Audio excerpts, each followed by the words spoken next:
ITC personal care से मेरे साथ है Sameer Satpathy ji. Sir welcome to Zee Business. पहला सवाल मेरा ये कि लोगों को ये उम्मीद थी कि इन्फ्लेशन जैसे ही थोड़ा कंट्रोल में आएगा तो प्रोडक्ट्स के दाम भी कम होंगे, क्योंकि पाम ऑयल के दाम कम हुए हैं और रॉ मटेरियल के दाम कम हुए हैं। तो हम देख सकते हैं कि आईटीसी भी अपने पर्सनल केयर प्रोडक्ट्स के दाम कम करेगा। देखिए हम हमेशा ये हमारी कोशिश रहती है कि जो कंज्यूमर है उसके हित में डिसीजन ले। जैसे ही हमने देखा कि कुछ रॉ मटेरियल्स के दाम कम हो रहे थे वो एडवांटेज हमने कंज्यूमर को दे दिया है।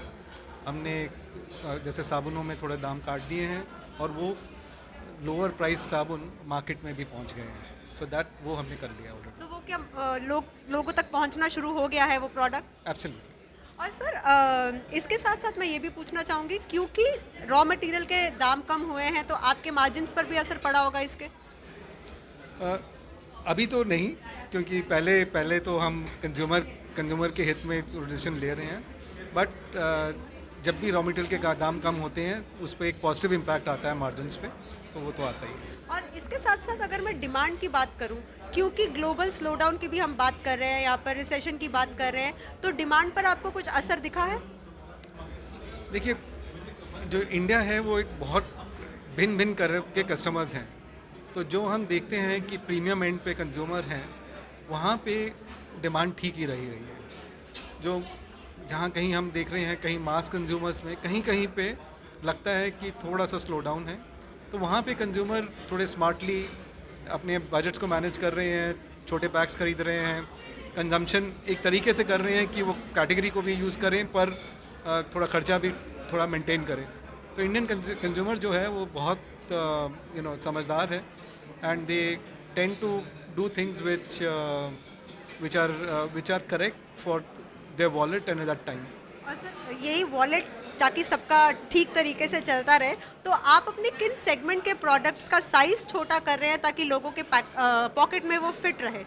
अभी हम ज़्यादा कर रहे हैं, तो अभी एक्चुअली हम साबुन के जैसे ग्रामेज है हमने बढ़ा दिए हैं, तो वो हमने बढ़ा दिया है। सो दैट इज़ वो सब। और कहीं कहीं में जैसे कुछ कुछ प्रोडक्ट्स थे जो हमने जिनके दाम भी नहीं बढ़ाए थे जबकि रॉ मटेरियल के पास बढ़े थे। बिकॉज एक चीज़ बहुत इंपॉर्टेंट होती है कि कस्टमर को जितनी कम तकलीफ़ दें उतनी ही कम तकलीफ़ वो हमको देता है। तो जो कंज्यूमर के हित में है वो हमारे हित में है। बिल्कुल सही। तो सर रूरल सेक्टर की अगर मैं बात करूं, मेट्रोज में आपने बोला कि एक प्रीमियम सेगमेंट में आपको उतना फ़र्क नहीं दिखेगा। रूरल इकोनॉमी की अगर मैं बात करूं, उसमें आपको किस तरह से डिमांड दिख रही है? देखिए, वहाँ पे आप देखें तो फूड की जो डिमांड है वो ठीक ठाक है, वो बिल्कुल ठीक है। थोड़ा बहुत कहीं कहीं पे जो डिस्क्रिशनरी कैटेगरीज होती है कि थोड़ा सा वहाँ पे कहीं कहीं पे प्रॉब्लम कहीं कहीं दिखती है, बट जो बेसिक चीज़ें हैं वो कंज्यूमर उस पर अभी भी पैसे खर्च कर रहे हैं। और सर पर्सनल केयर की बात करें, पर्सनल वेलनेस की अगर मैं बात करूं, तो मेंटल वेलनेस के तौर पर ट्रैवल सेक्टर बहुत ज़्यादा पिकअप हुआ है। तो आईटीसी को अपने होटल्स में भी उसमें एक पॉजिटिव रिस्पांस दिख रहा है, या फिर एक पॉजिटिव मुनाफा पॉजिटिव ही होता है, लेकिन एक उम्मीद दिख रही है कि बहुत देर बाद रिकवर हो रहा है वो सेक्टर? नहीं, it is very good to see that, because I think the hotel sector जो है is indicator of two very important things, economic activity and tourism. Both are very important for the nation. So आप इस तरह से सोचिए कि जब भी होटल्स अच्छा कर रहे हैं तो देश अच्छा कर रहा है। बिल्कुल सही सर, देश अच्छा कर रहा है। और इसी पर मैं एक शायद आपको ऑफ बीट लगे, क्योंकि पर्सनल केयर की हम बात कर रहे थे। अगर मैं आपसे ये पूछूं कि इस बजट से क्या आप ये एक्सपेक्ट कर रहे हैं कि कोई ड्यूटी इंक्रीज या डिक्रीज होगी सिगरेट्स के ऊपर? ठीक है, ज़रूर सर। और सर वैसे पर्सनल केयर के मामले में आपको बजट से कोई खास उम्मीद इस बार?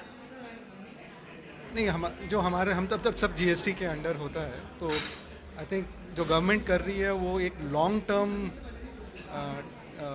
स्टेबिलिटी एंड टैक्सेशन की वजह से देख रहे हैं, तो वो आई थिंक हो गया है अभी। तो अगर कुछ होगा तो इवॉल्व होगा, बट रोज हर बजट में दाम ऊपर नीचे तो होते नहीं। Thank you so much thank for you. Your time. या थैंक